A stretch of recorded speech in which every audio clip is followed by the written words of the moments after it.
വിസ്ഫോടനത്തിൻ്റെ വിത്തുകൾ എറിഞ്ഞ ഈ സദസ്സാണ്. അവിടെ എൻ്റെ പ്രിയപ്പെട്ട പ്രസിഡന്റിന് ഈ ജില്ലയുടെ ആദരമായിട്ട് ഇങ്ങനെ ഒരു ആദരവ് കൊടുക്കാന്ന് പറഞ്ഞാൽ അവരെൻ്റെ മനസ്സിൽ തന്നെ ആരാധ്യയായിട്ട് നിൽക്കുകയാണ്. അതെൻ്റെ കൈ കൊണ്ട് കൊടുക്കുമ്പോൾ ആ ആരാധന കൂടുകയോ കുറയുകയോ ചെയ്യുന്നില്ല. അളവ് രഹിതമായിട്ടുള്ള ഒരാരാധനയും ഒരടുപ്പവും സ്നേഹവും ഞങ്ങൾ തമ്മിലുണ്ട്. പാരസ്പര്യത്തിൻ്റെ പരമമായിട്ടുള്ള ഒരു ന്യൂക്ലിയസ് ഞങ്ങൾക്കിടയിൽ ഉണ്ട്. അതുകൊണ്ട് പ്രിയപ്പെട്ട രമാദേവിക്ക് ഇനിയും ഇനിയും ഇനിയും ഇനിയും ആകാശത്തോളം കടലോളം കടലാഴങ്ങളോളം ഉയരമുള്ള ആഴമുള്ള അവാർഡുകൾ ലഭിക്കട്ടെ എന്ന് ഞാൻ ആശംസിക്കുന്നു.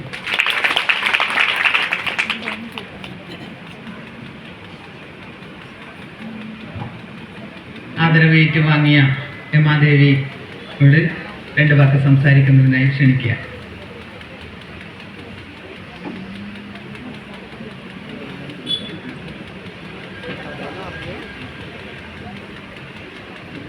ബഹുമാനപ്പെട്ട അധ്യക്ഷൻ,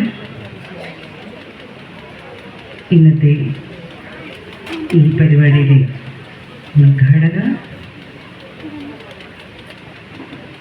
നന്മസർഗ വനിത സെക്രട്ടറി ശ്രീമതി ജാനമ്മ, സ്വാഗതം ആശംസിച്ച ശ്രീ പ്രസാദ് സർ, നന്മയുടെ സ്ഥാപക നേതാവ് പ്രിയപ്പെട്ട ദേവേട്ടൻ, നന്മയുടെ സംസ്ഥാന പ്രസിഡന്റ് ശ്രീ വിൽസേട്ടൻ, നന്മയുടെ ആക്ടിംഗ് പ്രസിഡന്റ് ശ്രീ സത്യവർദ്ധൻ മാസ്റ്റർ, നന്മയുടെ സംസ്ഥാന ആക്ടിംഗ് സെക്രട്ടറിയായി പ്രവർത്തിച്ചുകൊണ്ടിരിക്കുന്ന ശ്രീ അജിത് ഗോത്തുരുത്ത്, മറ്റ് ജില്ലാ സംസ്ഥാന ഭാരവാഹികളെ,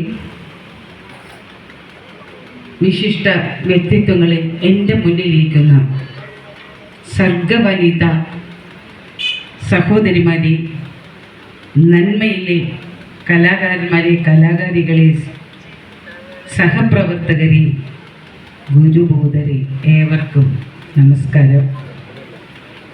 വളരെ സന്തോഷമുണ്ട്. 20 വർഷത്തോളമായി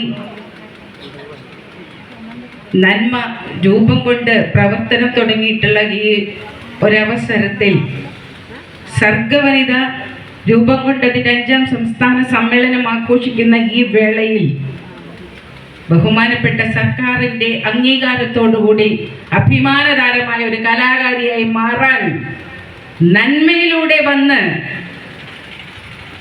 ഏവരുടെയും ശ്രദ്ധ പിടിച്ചു പറ്റിക്കൊണ്ടാണ് ഇടതുപക്ഷത്തിൻ്റെ ഒരു സഹയാത്രികയാണ് ഞാനും എന്ന് ബോധ്യപ്പെടുത്തുന്ന തരത്തിലുള്ള ഒരു അംഗീകാരം കിട്ടിയതിൽ ഹൃദയത്തിൻ്റെ ഭാഷയിൽ ഞാൻ എനിക്കുള്ള സന്തോഷം നിങ്ങളുമായി പങ്കുവയ്ക്കുകയാണ്. എൻ്റെ ഈ നേട്ടം നന്മയ്ക്ക് കൂടി അവകാശപ്പെട്ടതാണ് എന്ന് ഉറക്കെ പറയാൻ ഞാൻ ആഗ്രഹിക്കുകയാണ്. നിങ്ങളേറെ സ്നേഹിക്കുന്ന 5 ടേമിൽ സർഗവനിത പ്രസിഡന്റ് ആയിട്ട് എനിക്ക് ഇവിടെ നിൽക്കാൻ കഴിഞ്ഞെങ്കിൽ അത് ഞാനായി ഒരുമിച്ച് പ്രവർത്തിക്കുന്ന എൻ്റെ പ്രിയപ്പെട്ട സെക്രട്ടറിയുടെയും മറ്റ് എക്സിക്യൂട്ടീവ് അംഗങ്ങളുടെയും നിങ്ങളെപ്പോലുള്ള അംഗങ്ങളുടെയും സഹകരണത്തോടെയും പ്രോത്സാഹനത്തോടെയും ആണ് എന്നുറക്കെ പറയാൻ ഞാൻ ആഗ്രഹിക്കുകയാണ്.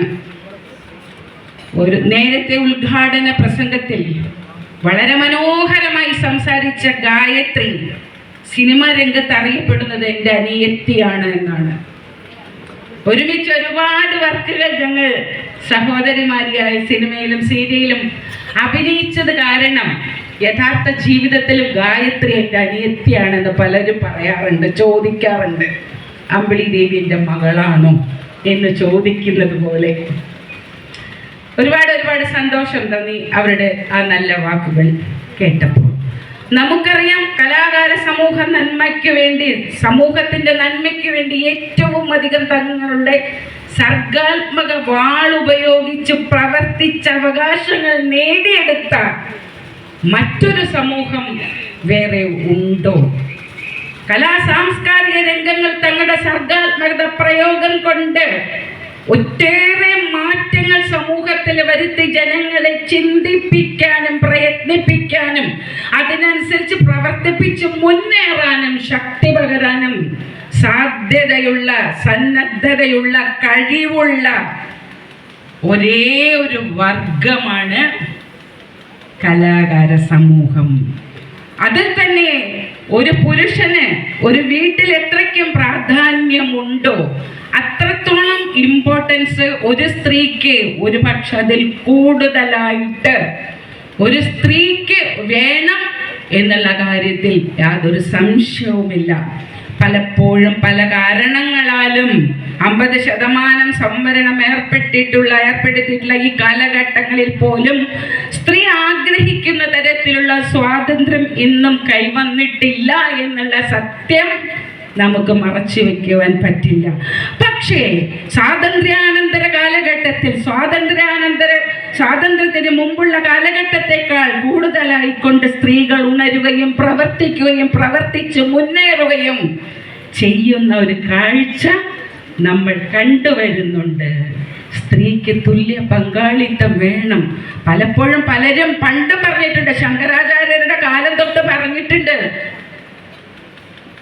ശിവശക്തിയുക്തോ യദി ഭവതി ശക്തപ്രഭവിതം ന ചേദേവം ദേവോ ന കുശലു സ്പന്ദിതുമപി അദസ്ത്വാം ആരാധ്യാം ഹരിഹര വിരിഞ്ചാദിഭിരവി പ്രണന്തും സ്തോതും വ കഥമകൃത പുണ്യപ്രഭവതി എന്നാണ് പറഞ്ഞത്.